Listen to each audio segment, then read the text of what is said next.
So Hope SF, I used to work. It's important to know. When I worked for the city and county of San Francisco, I worked for two mayoral administrations. I Mhm. started working under Mayor Ed Lee, and then I went on to work on an initiative that Mayor London Breed launched. And Hope SF is the initiative that I worked with under Mayor Ed Lee. And so it is structured as a reparations initiative in San Francisco. And the goal of Hope SF is to transform public housing. So there are four former public housing communities, specifically Potrero Hill, Double Rock, Sunnydale, and West Point. I know there was a lot of discourse about, is it West Point or is it Hunters View?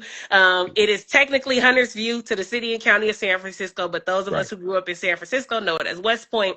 So these four communities have undergone significant development. And Hope SF aims to do that without mass displacement of the residents. And so Mhm. you may be, those who are from San Francisco and were here in the early 2000s may be familiar with something called, or may remember when Valencia Gardens was redeveloped, when Army Street was redeveloped, when North Beach was redeveloped. That Mhm. was a project called Hope 6. And so what Okay. happened, Geneva Towers, that was Hope Mhm. 6. And what happened was the government tore those buildings down. They moved everybody out, tore them all down, and then when they built them up, less than 10% came back.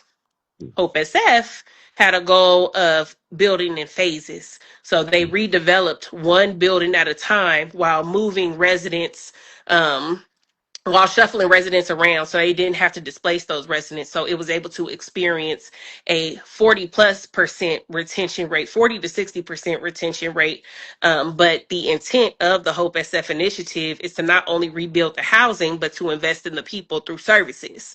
Okay. And so to provide the social services that they need to grow economically, to be mentally well, to be spiritually well, and have all that they need to be, but live the quality of life that they, however they define their best quality